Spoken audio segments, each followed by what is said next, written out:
Hello. How's it going, people? Welcome to the stream. Welcome.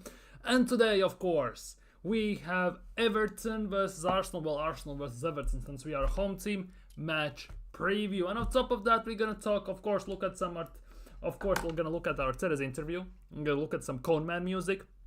In the midst of things, we're gonna look at some transfer rumors and all that good jazz. So definitely there is some stuff to discuss, some stuff to talk about. So definitely it should get quite interesting, to say the least. But of course, if you're new around here, don't forget to smash thumbs up. Definitely helps a lot. Like the thing, subscribe. Still aiming for 400 subscribers before the end of this calendar year, and get live interactive in the chat. Let's talk about things, let's discuss, let's do all that good jazz. And yeah, if you're watching this as a playback, leave down comments below. Big up Nathan in the chat already here. Big up my guy. Hope you had a fantastic week. Fantastic Friday the 13th. Hope you had a great day and ready for some weekend vibes. And hopefully Arsenal don't ruin those. So here we go. Definitely something to look forward to. Now, first things first, we're going to talk about today on the cards is the table solely based on this year's performance. If you look only just on this year's performance alone in 2024, since we went on that incredible run at the beginning of the second part of the season this year, in 2024, Arsenal overall are winning the league with 5 games to go. Ironically, what a trophy for Arsenal. But yeah, this shows kind of how one good run can definitely change things around, because last year around April, Liverpool fell off and they kind of fell out of the title race. It was pretty much a 2-horse race towards the end part of the season. It was Arsenal versus City versus Arsenal. We were battling it out, but obviously Klopp left, Slot came in, and Liverpool currently are on phenomenal form. Hence why you can currently see that Arsenal are first on the same points as Man City, only ahead of them due to goal difference. And to be honest, we would have won the league due to goal difference if we didn't ball games against Fulham, West Ham, and teams like that last year. But the big thing is Liverpool is only 3 points behind with 1 game in hand. So if they technically would win that game, they would be on the same point. So that is a bit of an iffy one. Liverpool definitely are in a great form, and we definitely will have to take that into account. But one of the biggest news today, according to the Athletic, is that Arsenal are monitoring Alphonso Davies' situation at Bayern Munich. Over the course of the last year or so, in terms of left backs, Arsenal have had some issues. Let's be real. Our left side is kind of messed up, and nobody knows what's going on there, because we are switching left backs left, right, and center. Left 8 is also Rice, but Rice technically isn't even a proper 8, and we would prefer to have a left-footed 8 there. So Merino, hence why Arteta at moments is trying to shoehorn him into that position, because I'm still on the fence about this situation that Merino was a good signing, because personally I would have loved to have Fabian Ruiz in that regard. But Alphonso Davies to Arsenal, if that would happen, what would you say?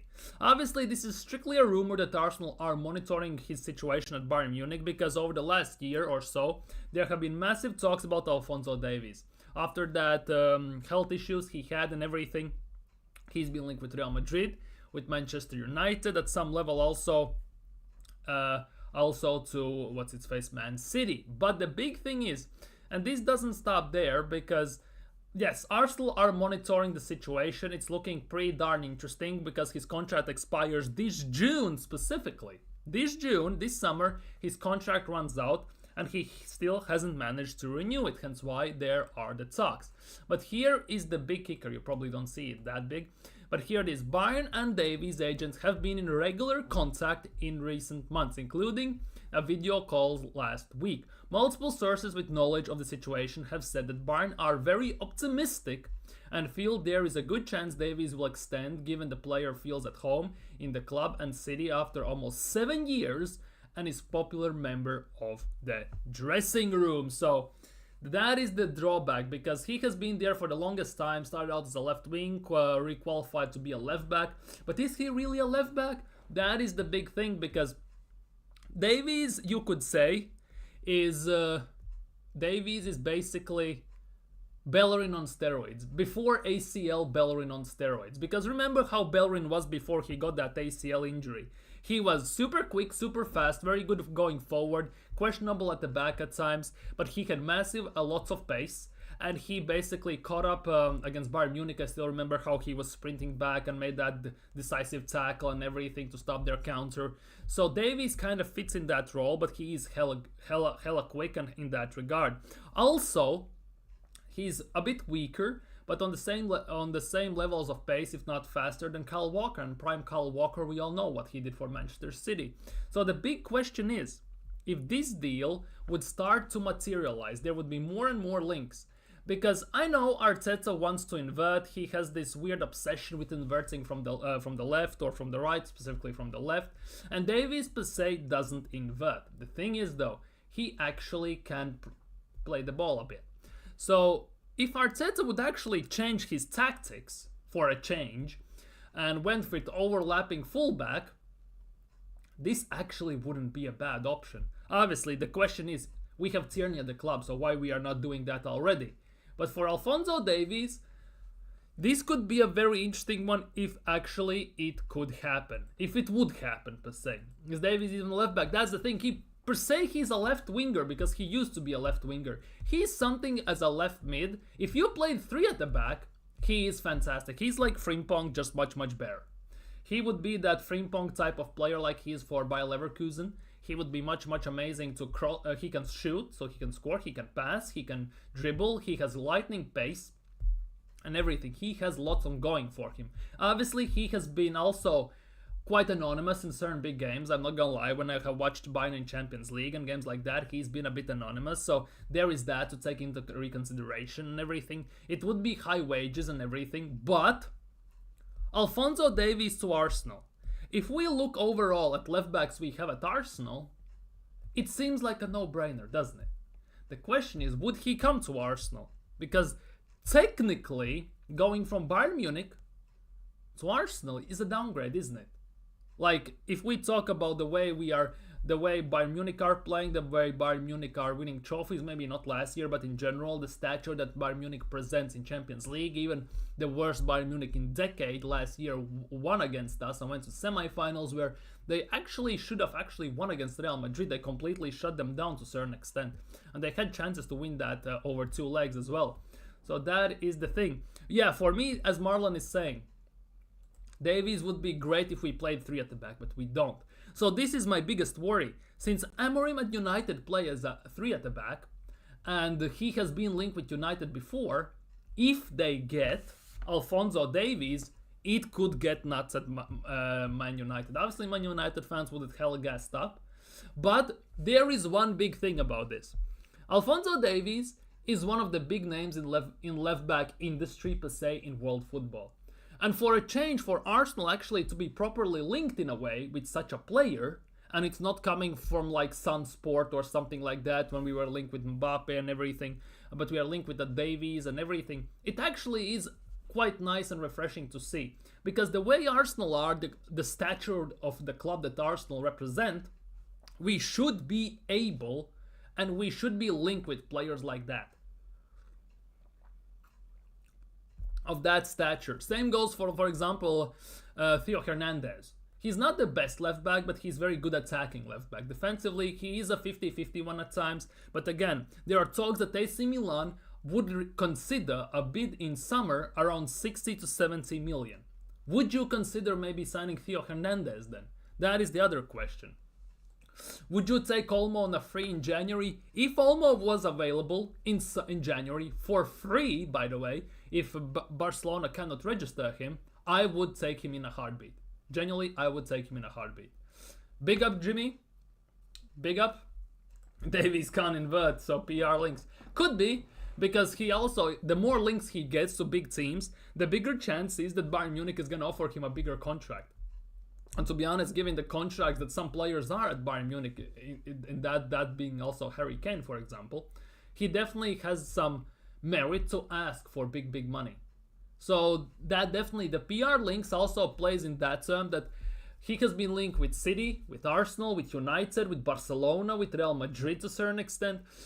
Since his contract runs out, that could be also a big payday for him if they play their cards correctly, if the agent plays cards correctly from him. The honored one is here on left back, Nolan Robinson, Stupinian. Yeah, Gabi is back. Olmo, yes, put him on the left wing, Cam, and then there's Nate. Dude, I would actually be very interested to see, for example, hypotheticals, and Arsenal fans love these, so let's talk about this. Olmo is available, and Arsenal sign Olmo on a free in January. Would you entertain the idea of putting Odegaard as a left 8 next to Rice as a 6 or Partey as a 6 and putting Dani Olmo as a number 10? Would you entertain such an idea at Arsenal? I don't know if Arteta would, but I'm putting to you it as a fan and as an Arsenal fan, as a fan of football. Because Odegaard kind of screams that he could actually be a left 8. So since our left side is so unbalanced, given the fact that we play a right-footed player as on the left 8, and it screams for a left-footed left 8, left-footed 8, playing Odegaard there actually would make a lot of sense. And to be honest, given the way he presses, the way he runs, and everything, he actually screams a bit of an 8. Yes, he's a bit too weak maybe to play in an 8, but the creativity he actually could maybe possess and create from deep actually could do Arsenal give Arsenal basically another dimension in the attack. So basically, if we sign, for example, Dani Olmo on a free in January, right? If that was the case, if Barcelona cannot register him, and we put Odegaard as a left 8, and we put Olmo as a 10, would that be quite something you would entertain as an Arsenal fan? Would you want to see something like that? I'd rather get Reinders for that. Yeah, not gonna lie, I would love to see Reinders at Arsenal, for sure. We have missed out on so many 8/6s like Douglas Luiz, what's its face, Caicedo, Lavia, Onana, who else we have missed on? Zubimendi in a way. We have missed on some powerhouses, on some technical players as a 6, as an 8, that it kind of screams that we would have someone solid in many instances as a 6/8. So maybe Reindeers in that position could play. But I'm not sure, because it feels like Arteta has this obsession or this necessity to have a left-footed 8. And as soon as Odegaard as well drifted more to the left side when we played against Monaco, Martinelli was more dangerous. Skelly was much more involved into the game because on the left side he was open on his strong foot. And I think that also kind of encouraged the team to attack more. It gave them more options. It wasn't as I don't know, it kind of cagey in a way, that the fact that he has to take a touch, then he has to kind of set it to his strong foot, since Odegaard doesn't have a weak foot basically when he plays as a right 8 next to Saka, right 10 basically next to Saka. So that is also a big question. Would that be the case? Would you entertain something like that as well? Would that be the case as well? Only Bayern may pay. I want to see Musiala or Sane. Musiala might go to, to Man City potentially, even though they want also Wirtz, one of them too.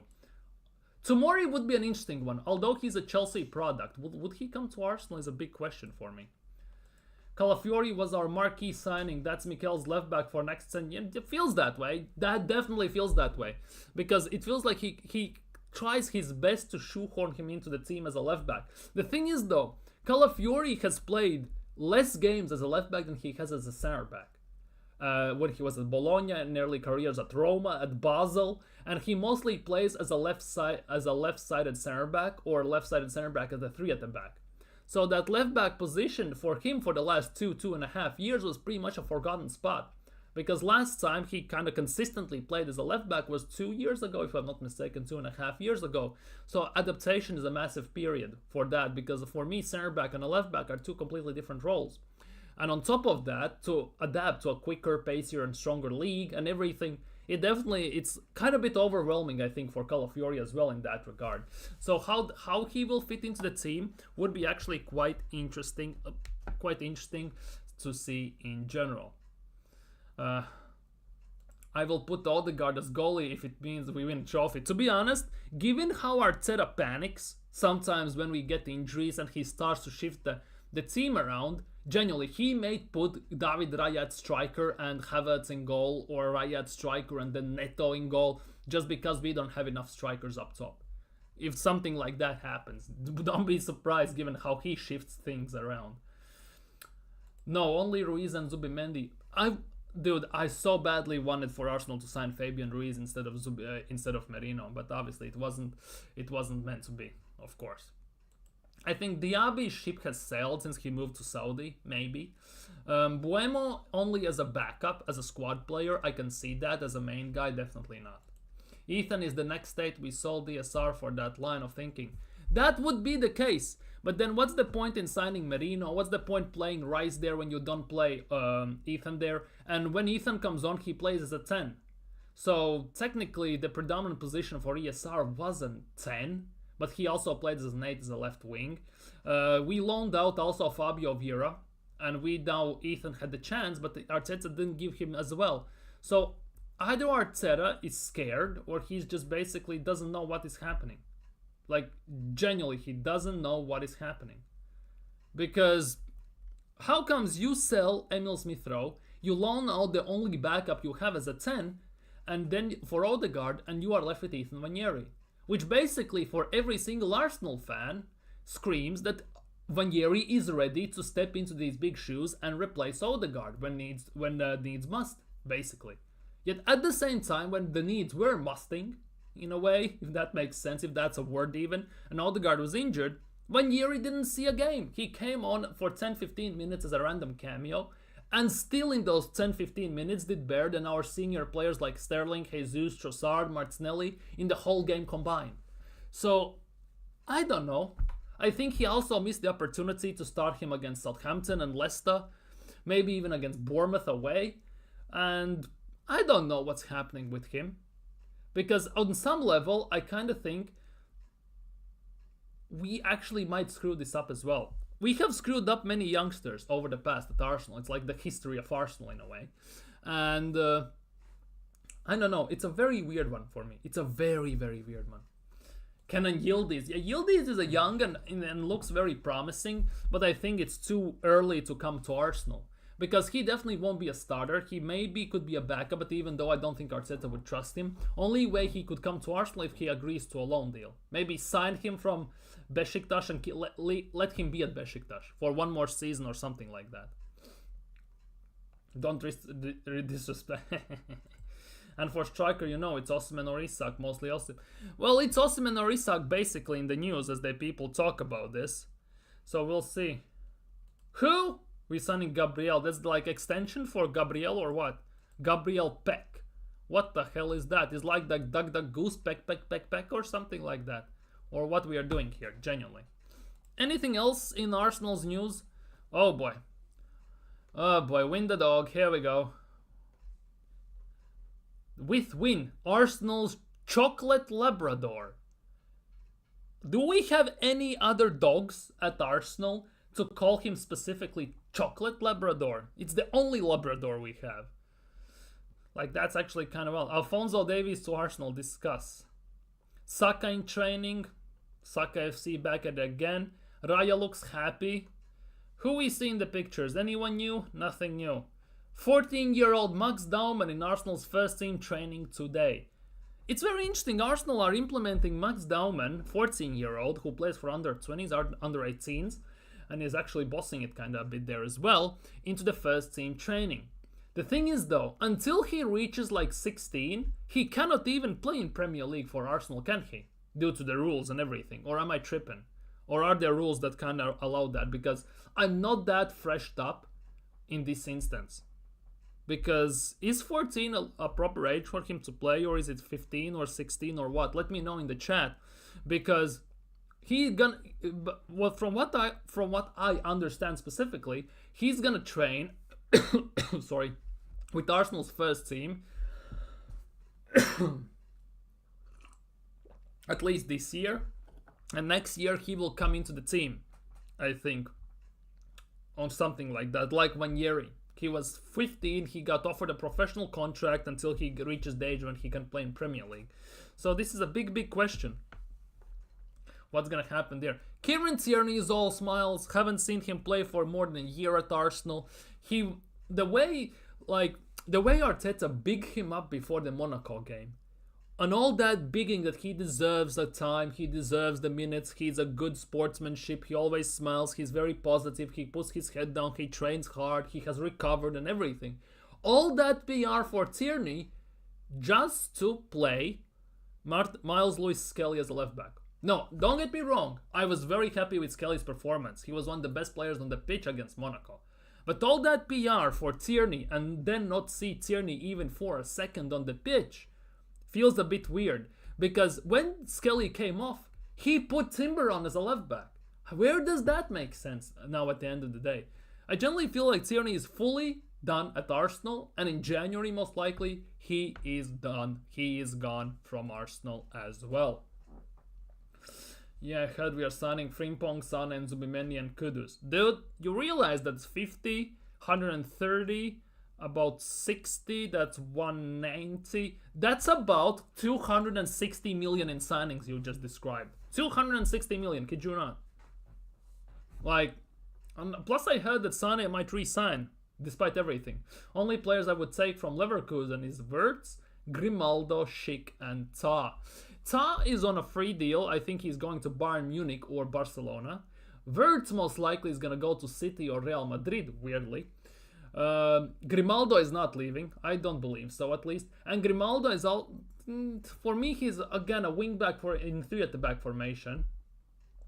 Schick could work, but again, his injury problems kinda are a bit of an iffy one for me. Robo, for me, it's Mikel's selections. I just wish he knew the best starting 11 for every game. His starting selections and subs needs... That's the case, because last year we had a definitive starting 11 most of the time. Only position that was changing was left back, because Partey was injured throughout the whole most of the season, so we pretty much knew where everyone's gonna start. Yes, Martinelli and Trossard were rotating here or there and everything, but we had a pretty much distinct starting 11. In 22-23 season, when we were playing expensive attacking football, blitzing teams, we also have pretty much definitive starting 11. This season, yes, you may use injuries as an excuse. But then again, after all this, after all these transfer windows we have had and the money we have spent, we should have players on the bench who can come in, replace the player that he's come in for, and do the job properly.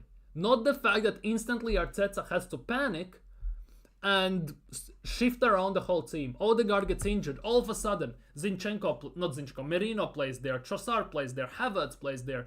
It's all over the place.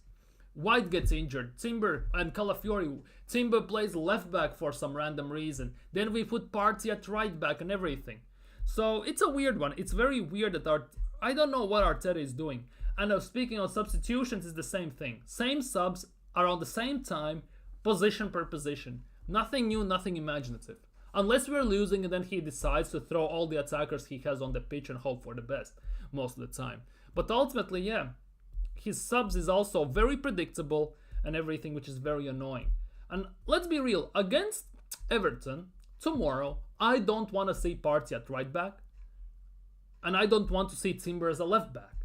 I want to see Skelly or Tierney as a left back and Timber as a right back. End of discussion. Genuinely end of the freaking discussion. Nothing else, nothing new. Everyone's smiling, everyone's happy. Timber is hugging the donkey and everything, so it's looking pretty damn straightforward.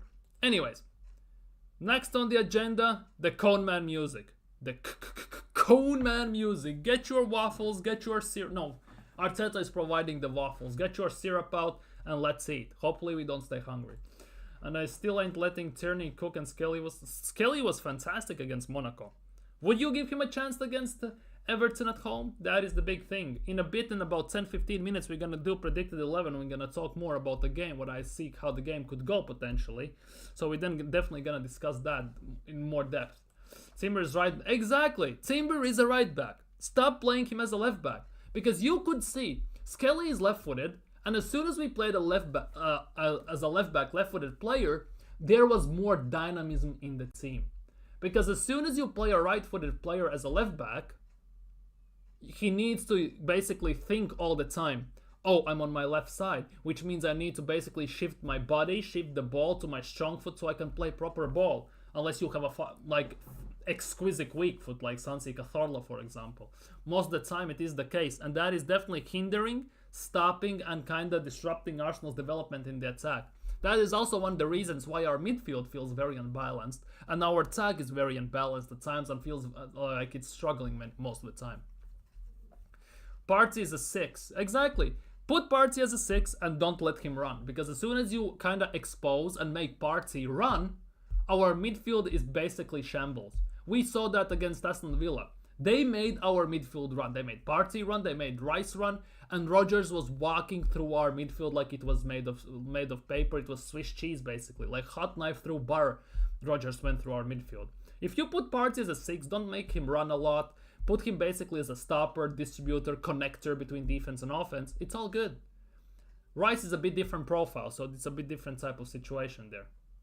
Zinchenko as well. You can play Zinchenko as a starting left 8, maybe even as a 10, but definitely not a left back for me.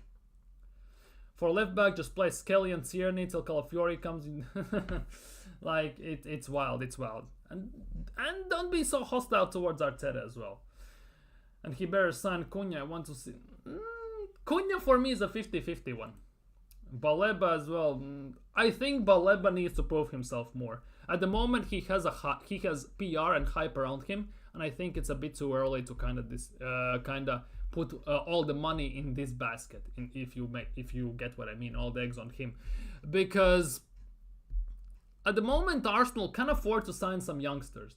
But ultimately, we need to fix the bench, we need to improve the squad, and we cannot afford to sign project players anymore. We need to sign some established names that already are better than the things we have. And if Arteta cannot develop certain players, then he must go into the market and sign players he doesn't need to develop. Like, for example, if Martinelli, for example, is level 3, and we need a level 5 winger, and Arteta cannot develop him for level 3 to level 5, go and sign level 5 winger, and that's it. Don't make too much mess about it. Don't start shifting the team around just to try and fix it yourself.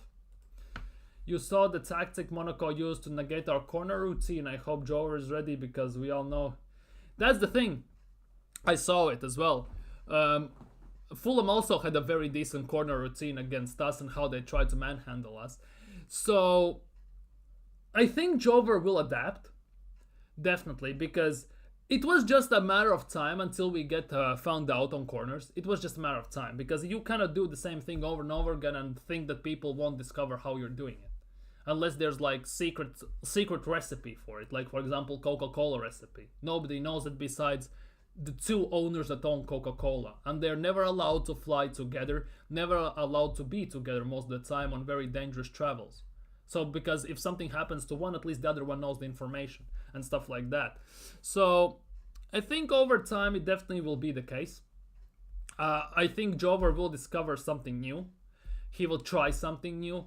But we need to prepare ourselves to the fact that our corners won't be as effective. And the biggest issue with that comes, we have seen that corners are our basically lifeline when we cannot score and create from open play. Saw that against United, against Fulham and teams like that. So if basically we get negated on the pitch and from corners, that's where Arteta should earn his 15 fucking million a year. Finding a plan C or plan D, when basically our 2 best quote-unquote attacking options from corners and from open play get nullified. And I don't think Arteta has it, because he hasn't been in these situations. He basically, no matter how you say he's 5 years at Arsenal, but in a way he's still learning at the job. Pep Guardiola, currently at Man City, is in a situation where Pep hasn't been ever in his career. And Arteta basically almost feels like he's in a situation where he hasn't been in his career almost every single time something goes wrong. And you can see the panic, deer in headlights look sometimes when we play the games and we're losing or drawing and stuff like that. And you can see that he doesn't have answers. And that for me is a big issue, especially since we should be challenging and winning the league this year, on last year, and the year before that. Let's be real. Because every single time Arsenal have been this close to winning the league, especially when the other teams fall off, we ball it ourselves, or some random team pops up out of nowhere and takes everyone by surprise. For example, same thing happened in the year Leicester won the league. We were the only team that season that beat Leicester home and away. Okay, cool. What a trophy for us ultimately. Because at the end of the day, all the teams fell off and Leicester were just that one that came out of nowhere. Everyone said Arsenal versus Man City will be the main fight this season. Man City has fallen off with Rodri's injury and some issues, and Arsenal have fallen off. And I don't want to say Liverpool have come out of nowhere and are blitzing the league currently, but nobody, I would say, expected Slot to put a team in such a position where they are comfortably on top of the table, although it's only 15 games, but they're comfortably on top of the table in Premier League and in Champions League as well. You could arguably say it has been out of nowhere because it's a manager in his first year in Premier League. There should be some adaptation period, definitely. There should be something. But so far, there is nothing. It feels like he hasn't put a foot wrong.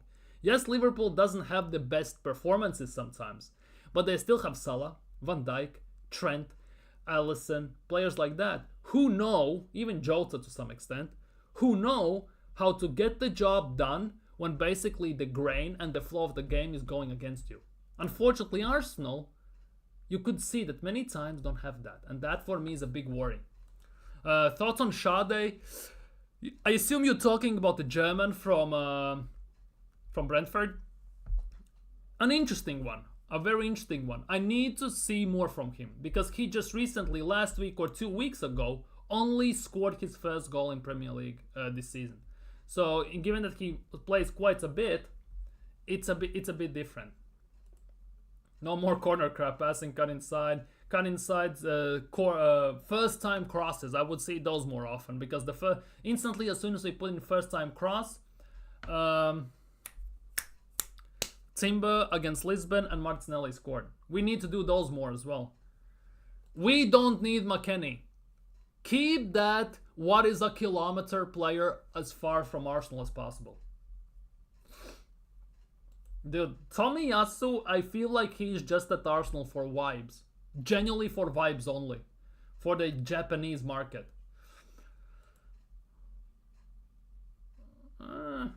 Center back squad depth signings, Bastoni. We are not signing Bastoni. He's staying at Inter Milan.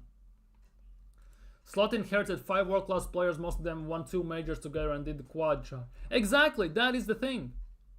That is the thing. Those players have the know-how. So you cannot say Liverpool have come out of nowhere. The thing is, you just didn't expect that Slot would so quickly adapt to Premier League. The style, the physique, the pace and everything. You just didn't expect that. Even though he did good against with Feyenoord, overall, nobody expected that he would do this good, ultimately. No, I've seen him at Leeds, and I don't want near him Arsenal. I don't care. No, I wouldn't take him even for free. Big up Pepper in the chat. Big up Pepper. Arteta, you must. Yes, he must. Mikel Arteta derby, exactly. Everton legend as Arsenal manager, basically. Anyways, I think it's time for some Coneman music. Let's see what Coneman what bars he's spinning today. After guiding his side to a 3-0 success against Monaco on Wednesday, Mikel Arteta was back in front of the media again on Friday afternoon as he held his pre-Everton press conference. This is a new one. Interrogated by the journalists. Interrogated how? If they ask some proper questions, I would approve this word, but they're probably gonna ask, how it is gonna feel to play against the club who you used to play for, what feeling you have when you're gonna play against Everton and stuff like that. 100%. Do you have good relationship with Sean Dyche? Have you gone to the latest cement factory and chewed some bricks with him together and flush it down with some more oil and stuff like that? 100% there will be questions like that. Mikael was asked about injuries, Miles Lewis-Skelly potential being involved, his time at Everton, and the club playing tribute to Kevin Campbell. Exactly, Kevin Campbell. Big up Kevin Kev. Rest in peace, my guy. On whether Gabriel or Calafiori could be fit. There's a possibility one of them to be available. He trained today, and we will see tomorrow. Like, cut the crap, right? Say who is fit and who is not. Like, it's not that big of a deal if you say that one is fit and one is not. Let's be real. It doesn't mean anything. It means nothing. Just put it out there. Stop playing these dumbass mind games. Valverde, Tchouaméni. Oh, dude. I would take Valverde at Arsenal. He can also play technically right back. But Valverde. Tchouaméni is an interesting one as well. Camavinga would be fantastic. Dude, it's Real Madrid. You don't play for Real Madrid unless you're good, genuinely good. Yes, they have some hit misses here or there, but most of the time Real Madrid sign quality, ultimately. Yeah, rest in peace, Super Kev. Big up Kevin Campbell. Used to love watching him to stream together with Curtis and everything. It was fantastic. But it's the players, Curtis. Having to be cautious with Calafiori as he hasn't had run of games. That's the thing. He says, first question, Gabriel Calafiori could be fit. A possibility one of them would be available. Next question, being cautious with Calafiori. We are just respecting the times that the medical department has set, and then we'll just monitor his evolution every single day. Again, he's turning Calafiori into a Pokemon. Calafiori evolves into cauliflower. We understand that he's not fully ready yet, but he's getting very close now. So basically, by answering the second question, he already has answered the first question. Here he tried, in the first question he tried to play mind games. One of them will be available. Next answer, he's not fully ready yet. Anyone else is ruled out? No, apart from the ones that were out already. Okay, cool. On Skelly, if he deserves another start, he certainly deserves to be in contention to be selected because he performed and competed really well. At his age, to show maturity on the pitch and is strange. Well, it's not strange when you look at world football. Many youngsters do everything. No, he can play right wing. Valverde sometimes plays right wing though. He's a right back at Real and he can right mid too as a 6. He perfect for Valverde is missing. Could be. Yeah, yeah, Valverde plays right wing / number 6 / 8. He's kind of like drifting in between both. Mostly he plays right back for Real Madrid currently because let's be real, Vasquez is pile of trash and Carvajal has an ACL injury. So they don't have another right back to play there. So Valverde is kind of forced to play there whether he wants it or not in a way. It's not maybe the same, but it's also like Caicedo. He also can play right back. Man, sometimes I wish we signed Caicedo, by the way. Anyways, a lot of times that shows that intelligence of person Miles is really... A lot of times that shows you the intelligence of the person, and Miles is a really bright boy. Holy crap, Disney Plus, man. On how he felt seeing him flourish against Monaco. You always take a chance, nobody can guarantee you a... What? You always take a chance. It's about Skelly. Nobody can guarantee you a performance. It doesn't matter about the experience or the age, but he was also surrounded by very senior and experienced players. So what's the excuse for not starting fucking Ranieri then when Odegaard was injured? Like seriously, you always take a chance, nobody can guarantee you a performance. It doesn't matter about the experience or the age, but he was also surrounded by very senior experienced players. So apply the same logic to fucking Ranieri then. Play him, start him. Come on, man. We believe that it was the right context for him to succeed and have the team to perform to win the game, and he certainly did that. So basically, take this quote and apply it to Ranieri. Make him start. When Odegaard was injured, you never heard any of this about him because he didn't start him, didn't even took a chance. Yet when Skelly starts, he says, you always take a chance. You didn't take a chance on Ranieri. Nobody can guarantee your performance. Cool, Vanjeri is 17. Nobody would be mad at him. We just want to see if he can do it or not. Which is based from substitution cameos. He definitely can do it, and better than these surrounded Syrian senior and experienced players like Bolivian striker Gabriel Joga Finito Jesus. Who else is there? Raheem Shillings and all them, man. Ay, Dios mío, man, this guy. On the Rice, Odegaard, Merino midfield. There have been recently a lot of new units. What the hell? Is he building houses or what? And certainly that was one we had planned and discussed, and I think we can play so well together. They did a really good job. They will play again together for sure in the near future. I think they complement each other really, really well. Well, there was one really only. On how they complement each other. Oh, have mercy, man. They're intelligent and have football brains. Well, that's that, I guess. They are three players that like to play for others especially. Sounds a bit zesty, but okay. You have players that can hold the ball inside spaces. Dude. They can run with the ball. They have a threat in the box. You have creativity inside spaces. You have a lot of things that you want. In the defensive part as well, you have two players that are hold. Is this a spelling error? You have two players that are holding midfielders. This R is kinda seems in the wrong place. I'm not a grammar teacher or anything, but this seems hell out of place. And Martin is exceptional in his timings and aggression in the high press. So it's very good. Yeah. Anyways, let's see what you're saying about this one. Why do Top Gunners keep saying we don't want to throw Vanjeri in there? He isn't going to war for one.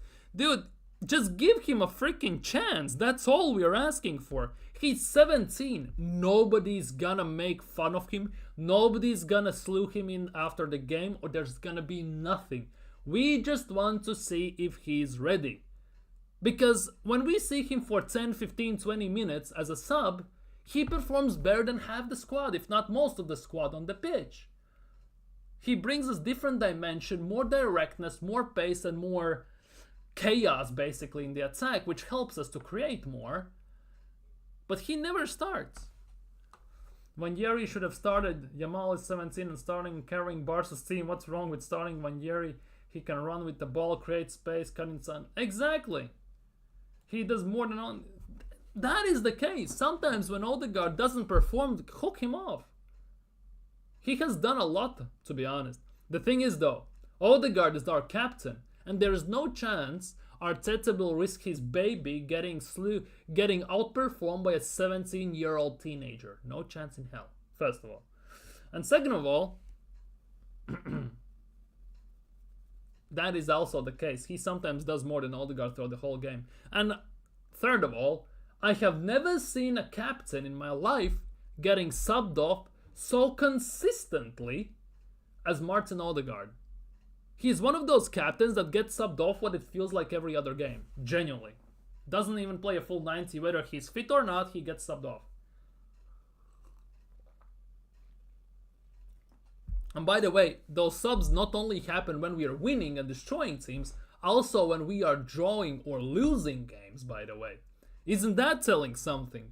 When you sub off your captain, who should be the leader on the pitch, you sub him off when your team is losing.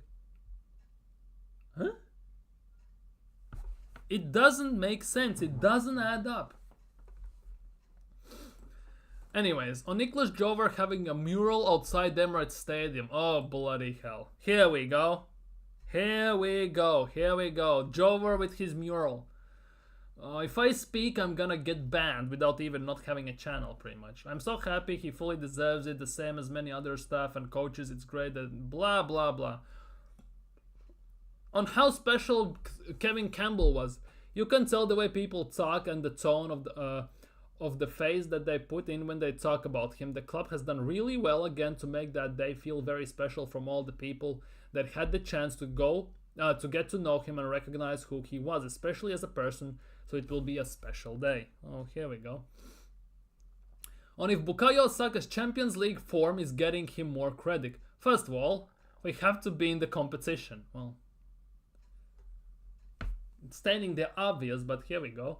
We certainly are now, and players and everybody has to step up to that level. Well, based on the game we saw against Monaco, many players need to step up like 6-7 levels at least. It is remarkable what he is doing consistently every 3 days in different competitions at this level is really good, and he will continue to do that. Yeah, it's cool, but he's what, 24?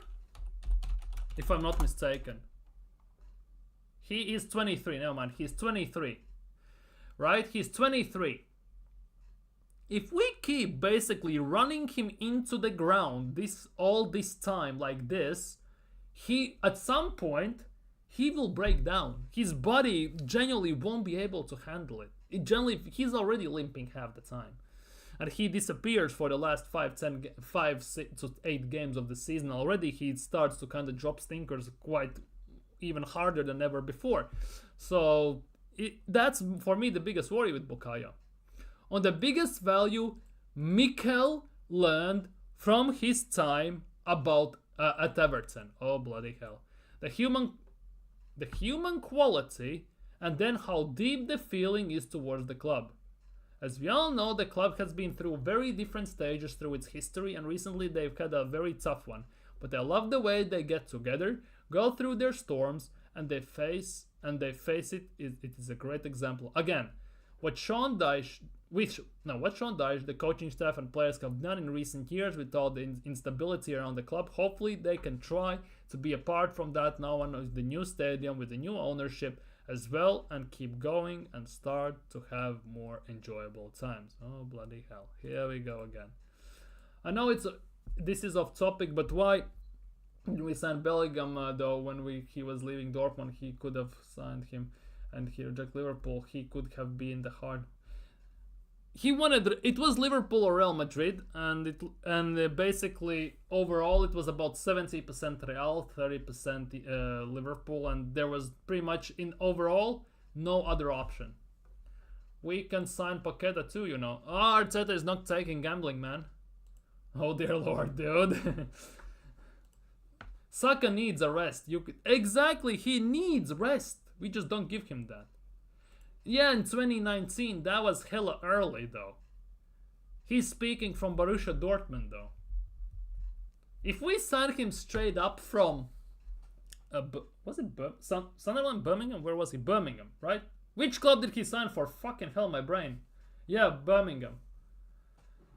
From Birmingham. Yeah, I'm speaking exactly. Yeah, from Birmingham. The thing is though, he would never become the player he is today. Genuinely, he would never become the player he is today. He would never. In 2019, when Arteta just took over, he wouldn't develop in such a player that he is today, I think. I genuinely don't believe so. What about Dumfries? Dude, Dumfries. It's in his name. Dumfries. Stupid potatoes. What you else need from that? Why Sterling not playing? Isn't this with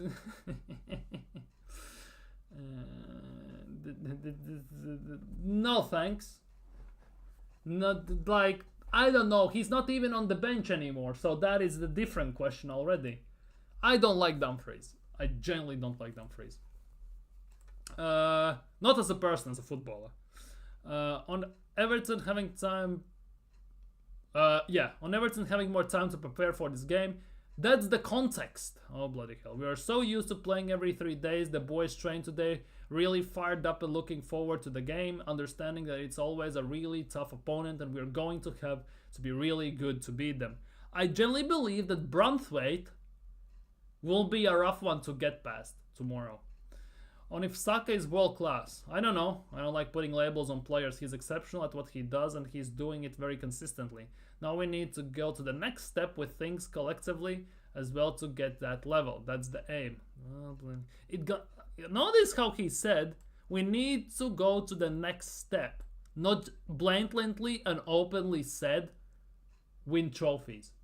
Because when he says now we need to go to the next step with things collectively as well, it gives him a leeway if he gets re-asked this question when we don't win anything.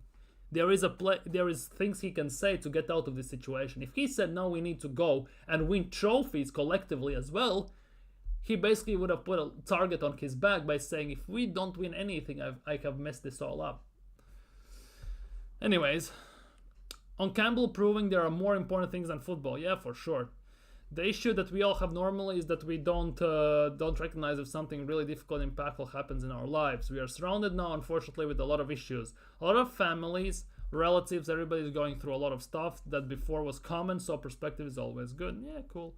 On how he keeps perspective on things. Oh, bloody hell.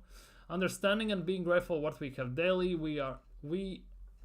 Where we are, first of all, bloody hell, I'm kind of beat already. Being healthy is the most important thing. I have 3 kids, a wife, a family, and the only thing that I ask and pray for is that everybody to be healthy. No dogs? What the hell is this? Without that, we have nothing else. Then where we are, we have brought to this world to do and make sure we enjoy it, because there are going to be moments where unfortunately the world is going to crash, and we're going to have to go through that. Hey, bloody hell. On Everton struggles during takeover period. I thought that Everton's manager is Sean Dyche, not Mikel Arteta. Everton's manager is Sean Dyche. It's not Mikel Arteta. Who the F cares? They haven't lost the rules and that fighting spirit, togetherness, and the love for the... I'm moving on. On the importance of threats from both sides of the pitch, we certainly have that. On importance of threats from both sides of the pitch. We certainly have that, but obviously it's never going to be the same because they have different qualities. Wait, what threat do we have from the left side recently? What threat do we have from the freaking left side? We need to understand... Wait. We are maybe learning geometry here. Different is good. It doesn't have to be symmetric. Asymmetrics in football are great and very difficult to combat. We continue to go, trying to improve. Oh, holy crap in hell. On how important Merino could be on the left side. That's something we've had a lot of instability in recent years. No shit, Sherlock. So finding that stability, those relationships, oh here we go again, and that time together, ooh, saucy. Putting players that can connect with each other and find those chemistries are very important. Oh, dude, what? It's true that we have never had consistency, especially because of availability on the left and on the right. Oh, bloody hell. I don't know if I'm back in high school and learning chemistry again, or I don't know, psychology of human build or anything. I don't even know. On if he ever shows Saka the output of other forwards for inspiration. We always set targets, but it's about understanding how we're going to reach those targets. If we have an idea to score 30 goals or 40, it's about how we're going to do it. Do it then! Then how we're going to create a plan, create it, to try to develop the player to give him the best possible chance to make sure he's able to do that. Create that for Saka, maybe not for Jesus because he's gonna score 4 goals, but we move. On the dinner after last season's final day win at home to Everton.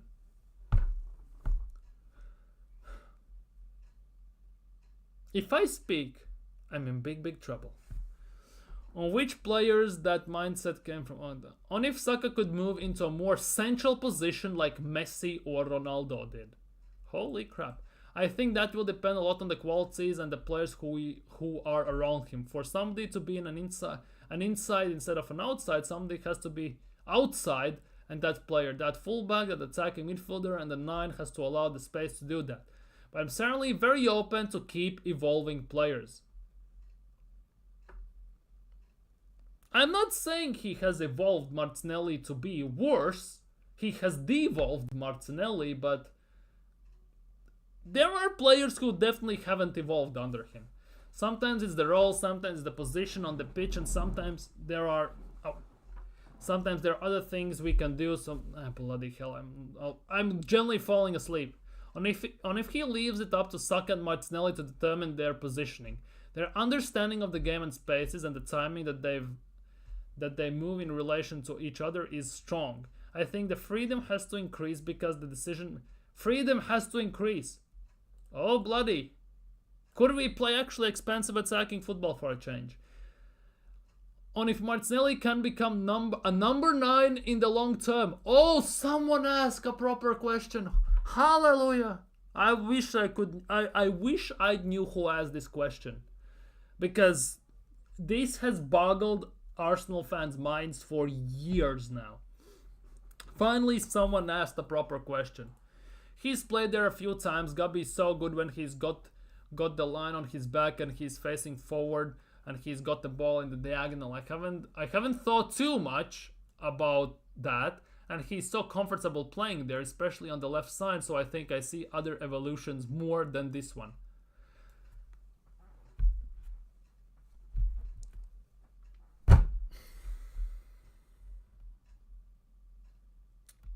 Puta madre. Vete a la mierda.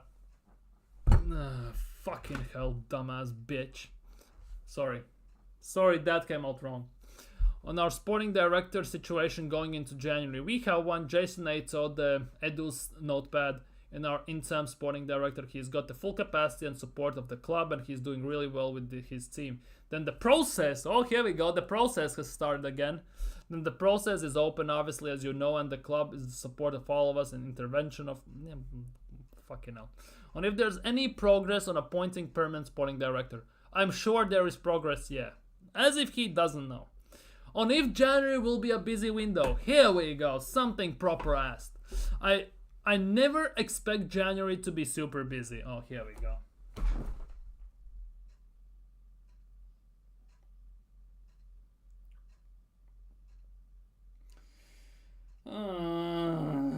Here we freaking go again. Here we go again. But we have to wait and see where we are. We don't have to wait. Just go and sign someone. Some surprises can come. We are prepared for that. Some opportunities as well. And we have... He says this during every fucking transfer window we have had since he's been here. Every freaking transfer window. There are some surprises. We are prepared if opportunity presents itself. And we have to see. He says this every single interview when he does before and during transfer window. Like, genuinely, it's copy-paste, nothing else. Hopefully the squad availability is going to be bare in a few weeks, so we will have to wait and see. On if the pathway is now clear for the academy players. In terms of intention, that what we want, it's clear. We want to look in the academy and then have to understand if what we need is actually there in that moment, because sometimes with the age group, the timing doesn't always work. But we are extremely happy with the way the academy is working and to see the talent rising. Now we have to create space in the squad for those kids to have the right amount of time in the role they deserve in the squad. Could there be an argument to be made that if Partey and Jorginho leave, they don't re-sign contracts, Arteta will promote maybe like Salam Hand, maybe into the team or something like that? Could there be made an argument for that? Maybe that's why there is no rush in extending Partey's contract and stuff like that. Maybe. On when the sporting director position will be resolved. Timing-wise, it's difficult to understand. I'm not running that process, so it's more of a question for the club and respond to that. On if he'd like to see it be sold soon, yes, but we are convinced that we have blah blah blah. Shut the hell up. Anyways, wait.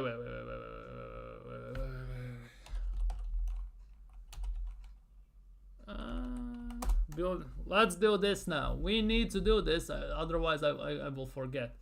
Starting 11s. 4-3-3. Here we go. We're gonna do this. We're gonna talk about the game a bit now. Now, I've noticed that top Gunners are striking back against Arteta skeptics. They're saying that our recent form is title-winning form. Dude, these top Gunners have goldfish memory. Every single time we win, it's like putting a band-aid over a cracking Grand Canyon. Winning solves everything, apparently.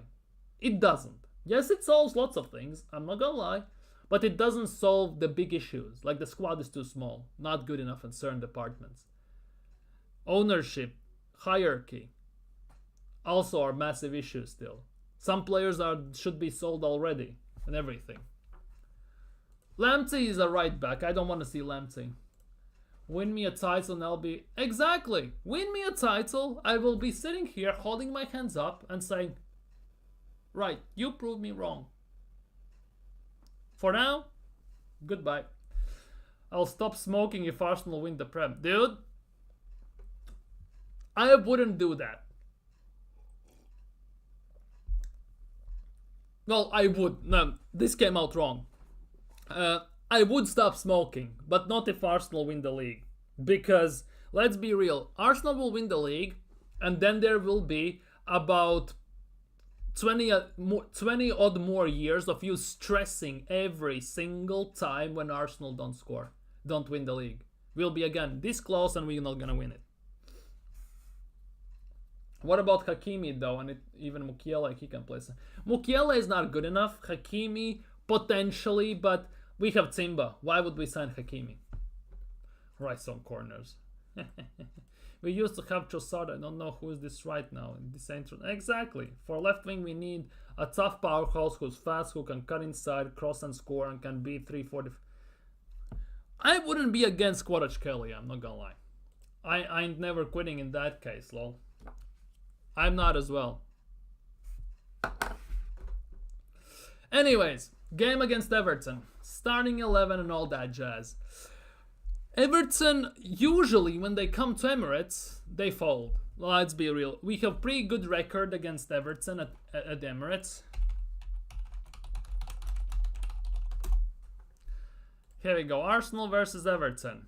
112 games, 146 drawn, 65 losses. In recent years, as you can see, we win against them at home quite comfortably. Besides 21st year. Yeah, 3-2, 5-1, 4-0. We have won 3 games in a row against them, by the way. But yeah, we usually tend to do well against Everton at home. So that is the case. So I'm expecting a win tomorrow. No excuses, nothing of those sorts. Arsenal must win no matter what. Now the big thing is, it's Sean Dyche. He knows how to throw a low block. He knows how to throw a mid block, and he knows how to nullify these things. Everton are pretty decent at set pieces as well, with Branthwaite, Tarkowski, old school type defenders specifically. Remember when we had that game where we were crossing all the time and Tarkowski was basically looking like prime Yap's thumb and everything? It was kind of mad. But ultimately, yeah, it was kind of long. I'm expecting actually a very... That was very rough time. That was a rough time. That was, yeah. Last time Everton came to Emirates, that was a dark day, yeah. We won, but we lost. Basically, that's what it was the last time. But yeah, I'm expecting a very interesting game. Mostly because we still haven't lost at the Emirates this season, which is a great thing, let's be real. But ultimately, we are coming off from the game against Monaco. It still was at home, so that is the big plus for us, of course. If it was away, I would be in a bit different story. But I think we will get the job done, but I don't think it will be as easy as people maybe make it out to be. Sean Dyche knows how to play football, old school football, which Arsenal really doesn't do well against. He plays this nitty gritty where they, in the morning for breakfast, like chew gravel, flush it down with some diesel, then they rub their muscles with quick drying cement and everything, and oil their feet with something and everything. It's kind of mad. With Vaseline, and then put some Macroflex on it and everything, so it's wild. But he knows how to nullify certain aspects of the game. And he specifically knows how to nullify these teams that love slow tiki-taka football, who hold possession. If you don't make them run, they're very organized and very tough to beat. And that for me is a big worry for again when we're gonna play tomorrow. Because let's be real, for Arsenal, we cannot afford to drop points pretty much whatsoever anymore. Last year we dropped points in 10 games. 5 draws, 5 losses. This year we have dropped points already in 7 games. We have 3 games left. And if we lose, I think 2 or 3, 4 more games, we cannot even reach 90 points anymore. So it's a bit of a rough one at the moment. And I'm expecting a tough game. I think we will win in the end, but it will be very, very rough. That's what I think. Because I just have this feeling that Sean Dyche will have something prepared for us. And not in a good way. Definitely not in a good way. He knows how to nullify certain aspects. We last year won 2-1. It was a great result, but ultimately that led us to still losing the league. But I think we will have to be careful because they will counter us. Bebe can counter us very nicely. Jack Harrison and players like that definitely will be a handful to a certain extent. They will definitely have at like 5 to 10 minute period, definitely, where they're gonna look like they're on top of us, pause, and everything. So I'm expecting another 3-0 win. I think 3-0. Basically it will be a 3-0 win for Arsenal, but the result won't display the performance.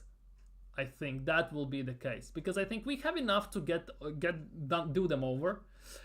It just won't be as pretty and as easy as people most likely will imagine that. That at least is my opinion on this. They will play very rough, very tough physical football, which Arsenal absolutely hates because whenever we play teams like that, like obviously Everton away as well at Goodison, it's hell for us. Luton play like that against us to some extent. West Ham last year when we lost to them. When teams play like that against us, we tend to fold at times. And we sometimes tend to get scared as well because I've seen on numerous occasions when Odegaard gets a rough tackle into him first few minutes into the game. He backs out for the rest of the game of challenges and he feels like he's a bit scared again. Other players as well, not just Odegaard. I'm just using Odegaard as an example because that was on top of my head from the recent memory. But ultimately, I think we will get it over the line. I'm going for 3-0 Arsenal, mostly because I think we will score from open play and we will get maybe a corner goal or a penalty. I kind of get that feeling. I don't know why, but we'll have to wait and see. But ultimately, the starting 11 for tomorrow's game. David Raya in goal. No surprises. Right back. Yurian Timba. Center backs. Saliba. The Turkish hair transplant master, Gabriel, with his super white teeth like Ross from Friends that flourish in luminescent lights. And left back is gonna be Skelly. I'm going with Miles Lewis Skelly as a as a left back, personally. And yes, he's a midfielder who plays left back because Arteta sees him that way. He's somewhat like Zinchenko to in a way. But he had a good game. I think we should keep the momentum going. We'll see what it happens. We still have Tierney on the bench. We still can switch it around. I think it should be good. Now, in the midfield, I'm going to go with Thomas Partey. I'm going to go with Odegaard. And this is a big one. I really want to put Rice in there. But the fact is, we looked very, very good on that left side when we had Merino there. Yes, Merino didn't have the greatest of the games, but when we have left back who is left-footed and the midfielder who is left-footed, it seems like our attack, or at least transition on the left side, is flowing much better and is much more fluid. So that I'm kind of caught in between two minds with that. But ultimately, I think Arteta is super safe and super pragmatic, so I think he's gonna go with what he knows. Obviously, Saka will start. I think Martinelli will start as well. Wait, no, Martinelli won't start. It's gonna be Trossard who's gonna start. Trossard will start, and I think he's gonna put Havertz up top for those aerial duels with Tarkowski and Brandtwaite. I think that will be the 11. One of the biggest reasons why I'm not picking Martinelli is the fact that they will set mid-low block, which basically Martinelli's pace actually could be kind of useless and will be most likely very useless. So I think we need more technical, more agile player with better dribbling skills, and that's why I'm putting Trossard there. The thing is, Trossard kind of sucks at physical battles. He gets shoved off the ball quite easily. So that for me is a big worry in that regard. Let me know what you think about this starting 11. Would you change anything? Because for me, I would actually entertain the idea of starting Merino in the midfield tomorrow. Now the big thing is, I don't know who plays 6 then, Rice or Partey. True, Pepper, we need to cook, and I mean cook, not leave the food dry. We need to finish our chances and score more goals. Exactly. I say we should be in top form till about January and make some signings, and then start really playing hard like we are finding. Exactly. But will we do that? Remains to be seen. But yeah, this is my starting 11. I'm predicting a 3-0 win. I hope our defense will be good enough. Should do good. The thing is, I would actually maybe entertain the idea of putting a Partey or Rice as a 6, one of them two as 6s, and start Merino as a left 8.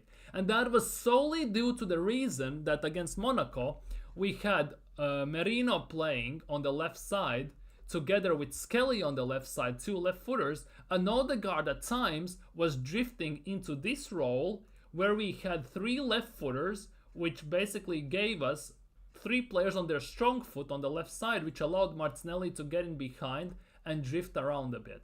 That for me is the big thing why I actually would entertain partially starting Merino.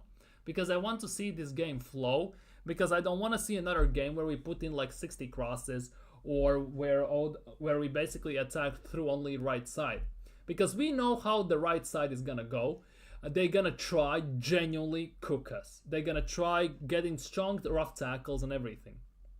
The big question is, will Ashley Young start? Because he will definitely do something, try and do something. Pepper is going for 2-0 Arsenal. Quite positive. We need to start scoring goals from open play more and stop relying on the corner. We scored from open play, to be honest, against Monaco. The question is, can we translate that to Premier League? Because in Premier League is the big issue. Last 2 games we haven't scored from open play. We scored a corner against Fulham and 2 corners against Juventus. And in both of those games, more or less, we created very limited chances from open play. They almost nullified us completely. So that is a big worry. And we need redemption that. And playing against Sean Dyche's low block, mid block team in Everton, arguably is one of the worst teams you can try and do that. So it will be very tough and very rough. So we'll have to wait and see, of course, for tomorrow. Cut inside from midfield pass. I hope they do something.